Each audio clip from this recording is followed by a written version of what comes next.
Hello, my name is Kane Bassett.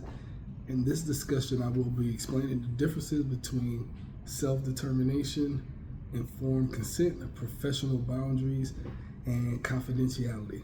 I will also provide examples of using the NASW Code of Ethics to guide professional decision making and discuss both positive and negative consequences that can occur when personal values intersect with professional values. Self determination refers to a client's right to make their own choice about their life. In social work practice, this means expecting a client's goals and preferences, even when they are different from what the practitioner might personally believe is best. However, self determination is not absolute. It may be limited when a client's decision places themselves or others at serious risk.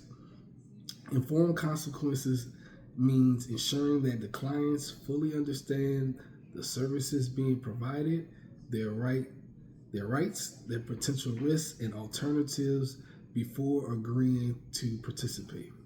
This includes explaining expectations in a clear, accessible language and confirming that the client's true understanding, informing the content supports transparency and empowers the client to actively engage in their care. Professional boundaries defines the appropriate limits of helping relationship. These boundaries protect both the client and the social worker by maintaining a professional focus and preventing dual relationships or conflicts of interest. Boundaries ensure that the service remains client centered rather than becoming personal. Confidentiality involves protecting the client's private information and only sharing it when it is legally required or personally justified. While confidentiality builds trust, social workers must also explain its limits, such as mandatory reporting or situations involving danger or to self or others. Although these concepts are closely related, they serve different purposes. The self determination focuses on the client's choice, informed consent centers on the understanding and agreement, professional boundaries, maintaining an ethical relationship, and confidentiality, protecting privacy. An example of using the code of ethics in practice might involve working with teenagers who disclose thoughts of harming themselves. While respecting the self determination and confidentiality is important, the code emphasizes the client's safety and well being. This situation, the social worker would need to break confidentiality to involve the appropriate support, such as a guardian and emergency services, while also explaining the process to the client in a compassionate and transparent way.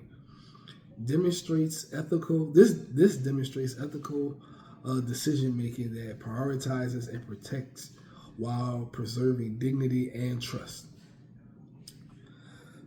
When a personal values intersect with professional values, both positive and negative consequences can occur. On the positive side, the personal values such as empathy, commitment to service, or respect for others can strengthen the professional practice. For example, a strong personal belief in helping underserved populations may increase motivation, advocacy, and effort of the client's engagement. However, the challenges arise when personal beliefs conflicts with professional responsibility. A social worker may hold a strong opinion about parenting, lifestyle choices, or spirituality. These beliefs influence how services are delivered. The client may feel judged or unsupported. This can damage their therapeutic relationship and limit the client's progress. For instance, if a practitioner personally personally disagrees with the client's decision, but that judgment, but that allows that judgment to affect communication, it may undermine the client's sense of autonomy. In contrast, when social workers remain self-aware and grounded in professional ethics, they can set aside personal views and provide respectful, unbiased support. In practice, managing this intersection requires reflection, supervision, and ongoing self-awareness. Social workers must consider and examine how they experience beliefs and emotions, impacting their work ethic and practice. Is not just about following the rules. It's about intentional decision making that aligns with the practice and your professional standards and the client's centered care.